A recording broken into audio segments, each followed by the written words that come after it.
Hello everybody, how are we doing people? Good afternoon, good morning, good evening from wherever you're seeing this video. Welcome to another interesting edition of Singles and Married Life. My name is Itunu. How are we doing? So today's another Saturday. We want to thank God for bringing us up again. Today I want to talk about a very interesting topic. Everything about the Bible is interesting, but I've been helped by the Holy Spirit to title this video God Can Look Away. God can look away. I want to take our text from Matthew 27, when Christ was on the cross, all right, when he was being crucified.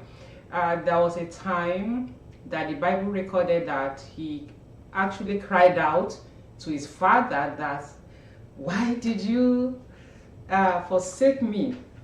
Okay, so let's read Matthew 27, 45 to 46. Now from the 6th hour until night hour, there was darkness all over the land. And about the night hour, Jesus cried out with a loud voice, saying, Eli, Eli, lama sabachthani. That is, my God, why hast thou forsaken me? So, Bible scholars they said that at that moment that God actually turned his face, right, from his only begotten son. So we want to ask what happened at that moment.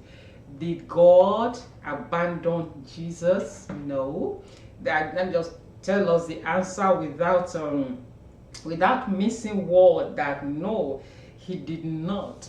What the eyes of the Lord cannot behold is sin. Yes. We have a lot of motivational speakers this day that claim to be preachers. They claim to be pastors, but in actual fact, they are motivational speakers.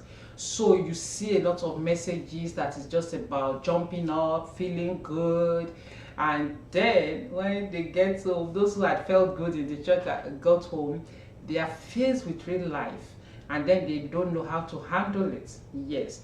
So I told someone recently, actually a bishop, I said, look, any message without Christ, without Jesus, him being crucified, is just a motivational speaking. Oh, you will make it. Oh, you will just you are good on your own.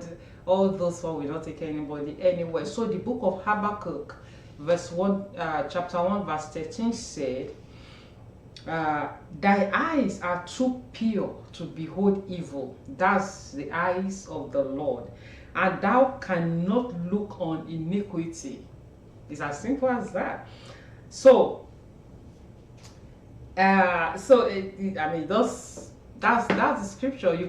God's eyes cannot behold. So no matter what anybody is telling you, no matter how good the message is, no matter how interesting the preacher is, if it is not addressing, if the message is not piercing your soul, if it is not making you to think that, oh, am I on the right path, then it's a motivational speaking. Apostle Paul asked a very pertinent question in Romans 6 when he said, shall we continue in sin and say the grace of God shall abound?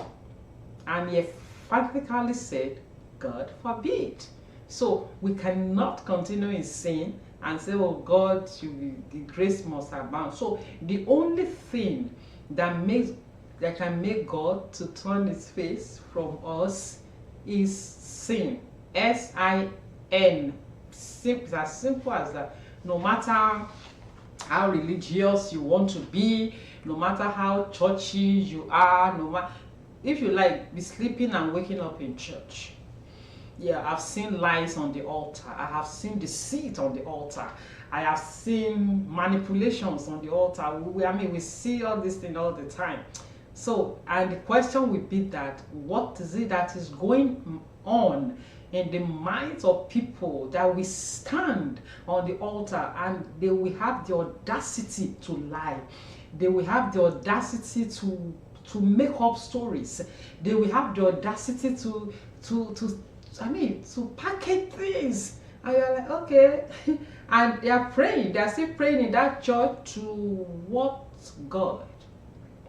To what God? To which of the gods are you praying to? When you lie on the altar, when you do all sorts. So it's so mind blowing, so serious this day. So people turn away from sin. That is the thing that can make God to turn his face away from us.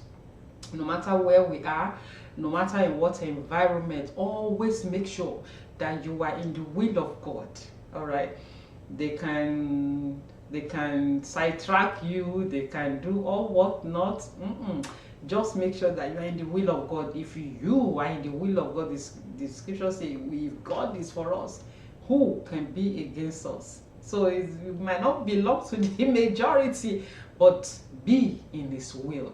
That's what is important. Thank you so much. I'm going to talk to you again next Saturday. We'll be doing this every Saturday if the Lord tarries. Okay, I'll see you next Saturday. Thank you so much. If you are yet to give your life to Christ, if you are still sitting on the fence, you are dilly-dally, you are playing church. My parents are church people, my parents are pastors. I've been in the church for the past 20 years. He doesn't take anybody anywhere. I'm a bishop, I'm an evangelist, I'm a pastor. There are title holder that doesn't really know God. We see pastors lie on the altar. So is that person born again? No. So what is important, like I said, is you being in his will. And the only way to be in his will is to accept him into your life. I'm going to talk to you again next week, God's willing. Take care of yourself. I love you. Bye-bye for now.